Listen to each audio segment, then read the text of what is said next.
The majority of people, if you just showed them a red button and said, push this button and you feel different, they would push that button. That's why our pharmaceutical companies are doing so well today. We're in the opposite business. We're not in the business of people feeling immediately better. We're in the business of healing. I'm going to ask you, for this week, you start looking at the world through the lens of trauma. What do I mean by that?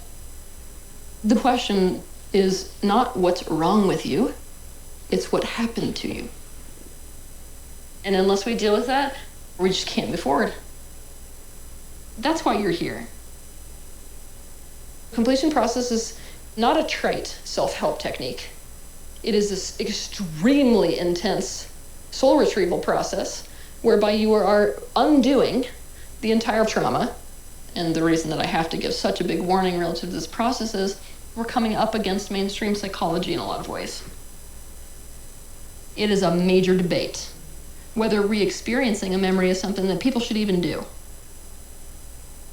My rule is if you want to come within 50 miles of me, you better be ready for the deepest end of the pool. Because of who Teal Swan is, because of the reach that she has and the type of work that she does, I think this is an important video. So I want to be sincere as I discuss Teal and her work. So I need to start off by saying I am not an expert on Teal Swan. I've been exposed to her a little bit kind of through mainstream psychology, and I've been exposed to some of her YouTube videos. And to be honest, I just haven't found her work that provocative or that interesting, not enough to really track it. And then I watched this documentary on Hulu, and I've just watched episode 1. So this isn't a reaction to just episode 1. Here's what I think is important. I'm talking about this from the lens of both helping people understand why she is so impactful, and then also I feel like I want to give potential followers of hers some perspective around how she's working. So the first thing I think is really important to note is that she is an incredibly impactful speaker, not because she's saying anything remarkable, but because of what she's willing to say. So in the opening scene of the documentary, you have her at one of her retreats, or I don't know, she's at an auditorium talking to a couple hundred people, and somebody comes up and says, I'm thinking about suicide. And Teal turns to the woman and says, well, why are you still here? What's keeping you here? My wife was watching it with me, and my wife goes, oh my God, how could she ask that question? And I think the fact that she's willing to ask that question is the reason why she's so impactful. And I don't think there's anything wrong with asking the question. The truth is that somebody who is thinking about suicide has gone so far down that path. They're so much deeper in their emotion and their thoughts about death and what would come with death, that you asking the question, why haven't you done it, is totally appropriate. And the fact that Teal is not afraid to ask the question is the reason why people are drawn to her. Her followers, her audience, the people that go to these retreats are incredibly vulnerable. Her work is about trauma. These are people that have been deeply traumatized, and the fact that they have someone they can look up to that is totally comfortable, poised, confident in their emotion and in their distress, I think is really alluring. And that is the exact role that a therapist would play. A therapist's job, when someone comes in and says, this horrible thing happened to me, or I'm thinking about death and suicide, the therapist's job, the most important thing a therapist can do is sit there with that. Let their client work through the emotion and their thoughts. If the therapist, I'll say it this way, if the therapist gets scared or uncomfortable or tries to shy away from that conversation, the person that they're working with, their client, will go, this person can't handle me. This person doesn't know who I am, and the client will feel even more alone. So that piece of what Teal's doing, I think, is actually valuable. I know why people like that. What makes me deeply concerned is what I perceive to be her overconfidence in her ability to handle the distress of so many people. So she's comfortable in the distress. She's comfortable in their pain. But if you look at the work that she's doing, if you look at how her retreat is run, she is pushing everybody to talk about their distress, pushing people to talk about their trauma. And they mentioned in the documentary, there is heavy debate about what's the value of talking through your trauma. it can be valuable to experience the emotion and to create a new narrative and work through the emotion, make meaning from the pain you experienced, right? At some level, working through the trauma can be really valuable, but you better have a freaking expert that is helping guide you through that. And what Teal's doing, what was shown in the documentary, is she is saying, if you're within 50 miles of me, I'm throwing you into the deep end. She is pushing these people, these vulnerable people, into their emotions. And there is no, that I'm aware of, there's no licensed psychologist or licensed therapist there that can actually watch how people are experiencing this distress. She's got 2 of her followers talking to each other about their trauma. Just like stabbing again and again. Like, why can't you see how much you're fucking hurting me?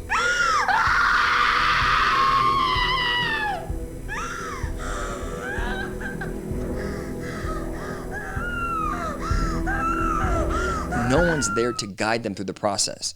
And you can compare that to what Tony Robbins does. Tony Robbins is well known and he's been criticized for pushing people too hard. But Tony Robbins has licensed therapists that are on site working with people that are going through their trauma, that are experiencing trauma and distress. So as an outsider watching that, it feels like she's way too cavalier. She's been through the emotion. She believes that she has these extrasensory capabilities that make her know how to push people. Whatever. I don't think so, but let's just give her the benefit of the doubt. Doesn't matter. If she doesn't have the ability to walk people through their pain in a safe way, she's at risk for people hurting themselves. The next piece that's concerning for me is that I just don't think that Teal is sincere in her desire to organically help all of these people, right? She starts the documentary off saying, I never wanted to be a spiritual leader. I hate the spiritual business, the business of spirituality. And then she ends it talking about how she ends episode 1 talking about how she wants to be more spiritually impactful than the Pope. She's got a business manager. She's got whatever it is, 1.2 million followers on Facebook. And she and her business manager are trying to figure out how do we bump that up to 2 million. She's impactful on TikTok and YouTube right. This is a business and she runs it like a business. She is pushing for growth. And everything centers around her, which is the differentiator between Teal and a mental health professional. A true mental health professional, a therapist, is all about the client. When the client comes in with trauma, the therapist's job is to allow the client, to give the client the space to work through their pain with the therapist as a support system. The client always drives that conversation. If at any point the client says, I'm not ready to go further, the therapist's job is to be supportive and to back off. The client is the expert and the guide. With Teal, she is the expert and the guide. It's all about her. I was baffled when one of her followers asked her who she viewed as a mentor, and Teal it was like she had a narcissistic injury. The idea that someone would think that she needed to have a mentor frustrated her. All right. I'm expressing everything that comes up for me, every question, every challenge and opposition, but I also don't have to agree with everything that's been said by you, and nor should I by anyone else. It would be the same if I went to the Dalai Lama today and I said, okay, but like you are in this place of like all-knowingness, but who's all-knowing for you? That's a challenge. The reality for you is you think there's an actual fucking consequence for somebody not having a mentor. You're afraid of that consequence with me. So I would love if you would spell it out for us why I'm so fucking unsafe if I don't have a mentor. And she turned to him with the world's dumbest analogy. I just have to, I know I'm going to derail it, but I just have to complain about it. She goes, it bothers you that I don't have a mentor. That's like saying, if you were to see who's the fastest person in the world, and you go to that person and you go, you're the fastest person in the world, why don't you have somebody faster that you look up to? Teal is saying, I'm the person with the most extrasensory skill in the world, so of course I don't have anybody I look up to. The incredible flaw in her thinking, I might just have to if we just go down this route of this stupid analogy. First of all, the fastest runners in the world absolutely have mentors. They absolutely have coaches.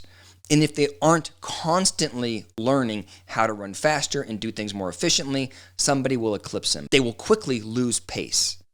So the idea that you have all of these millions of followers and you believe you are, for whatever reason, you are predestined to be the best person to walk them through all of their trauma, and yet you're unwilling to learn from anybody else, the level of arrogance there is baffling to me. And it's concerning given who her followers are. These are people that need best-in-class care, not somebody that thinks that they have extrasensory abilities and can talk to dead people and are therefore prepared to be the grief Sherpa for all of these people. It's like, it's just all about Teal. She wants to be the center, and who really cares about what's best for everybody else? And I guess that brings us to my last issue with her.